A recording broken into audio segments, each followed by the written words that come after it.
ओम ओम गंगणपते नमः। ओम श्री सरस्वते नमः।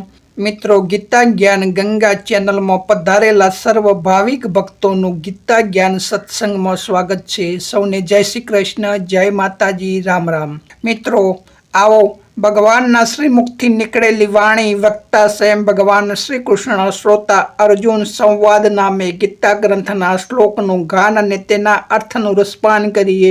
બોલીએ કૃષ્ણ કનૈયા લાલ की जय। गीता ग्रंथनी जय। सनातन धर्मनी जय। सद्गुरु देव की जय। मित्रों, आज श्रीमद भगवद गीता अध्याय 4 ज्ञान कर्म संन्यास योगना श्लोक नंबर 29 विषे बात करीशुं। अपाने जुहति प्राणम प्राणे पानम तथा परे प्राणापान गति रुद्रध्वा प्राणायाम परायणा। बीजा केटलाक योगीओ अपान वायु में प्राणवायु ने होमे से तेमज बीजा योगीओ प्राणवायु में अपान वायु ने होमे से।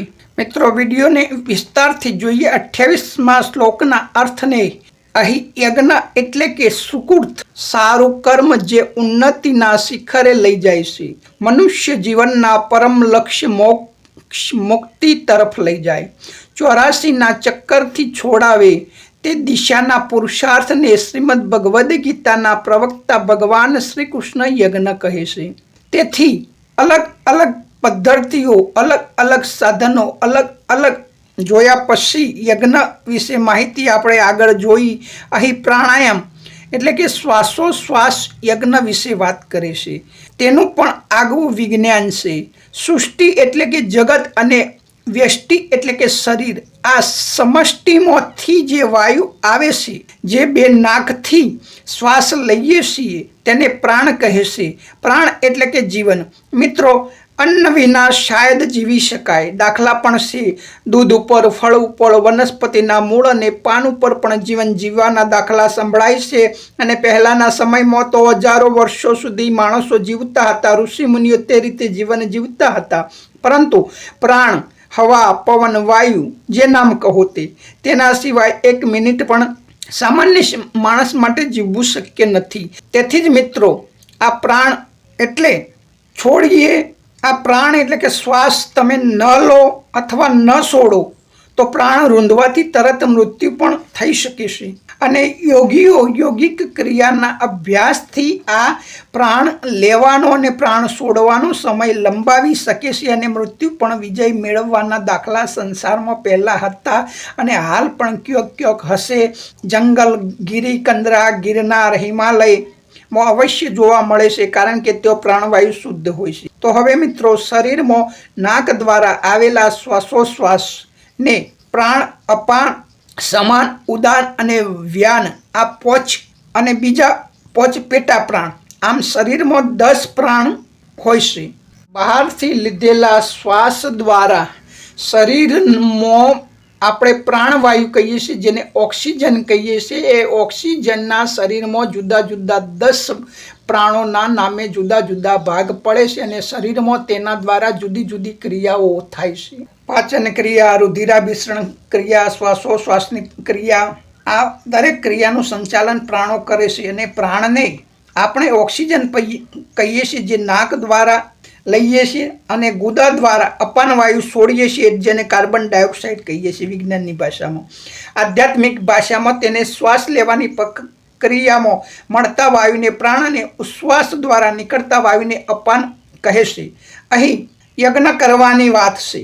આપણે स्वाभाविक क्रियाथी तो क्रमशः प्राणवायु नाकथी अंदर लईए छीए, आखा शरीरमां फरी बधो कचरो फरता फरता अपान वायु बनीने वायु निकળી જાય છે। તે સ્વાભાવિક સ્થિતિમાં સંસારિક, સન્યાસી, સ્ત્રી, પુરુષ, બાળક બધામાં આ ક્રિયા મૃત્યુ પર્યંત ચાલતી રહે છે। તેની ગણતરી પણ આપણા ઋષિ મુનિઓએ કરી છે, જેને ભક્તો ભજનમાં પણ ગાય છે કે દિવસ રાત્રિ 24 કલાકના 21,600 શ્વાસોશ્વાસની પ્રક્રિયા ચાલે છે। દરેકના શરીરમાં अलग अलग रीते थाय छे।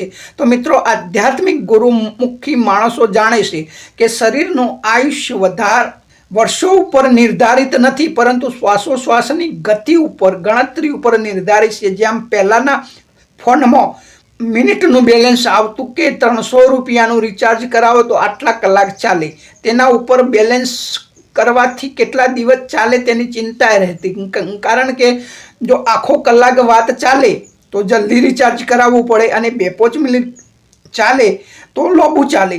તો તેવી જ રીતે શ્વાસોશ્વાસ પ્રાણ અપાનની ગતિ પણ તેવી જ રીતે, માનો યા ના માનો, ઝડપી ગતિથી અધૂરા શ્વાસ ઝડપથી લો અને ઝડપથી છોડો તો મૃત્યુ જલ્દી આવે, અને લાંબા શ્વાસ ધીરે ધીરે લ્યો તો વધુ આયુષ્ય થાય.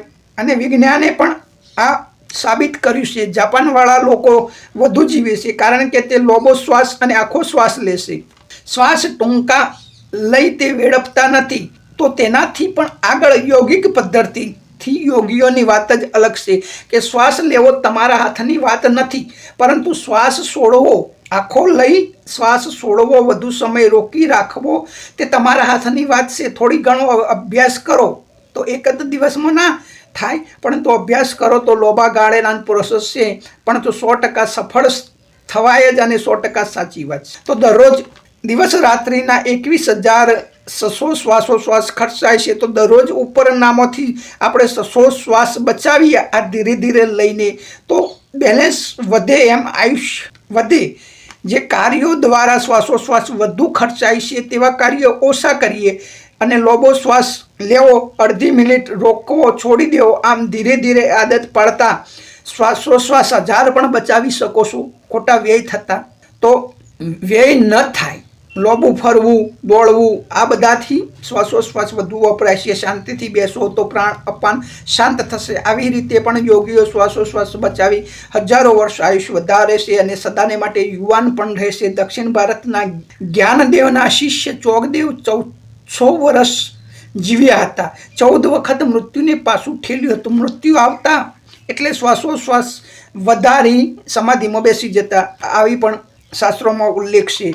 તો આવા હજારો દાખલા છે. તો મિત્રો, ભગવાન અહીં આ ક્રિયા, શ્વાસોશ્વાસની ક્રિયારૂપી અગ્નિની વાત કરે છે, અને કેટલાક અપાન વાયુને પ્રાણવાયુમાં હોમે છે, બીજા કેટલાક પ્રાણને અપાનમાં હોમે છે, એટલે કે ઉલટી ક્રિયા કરે છે.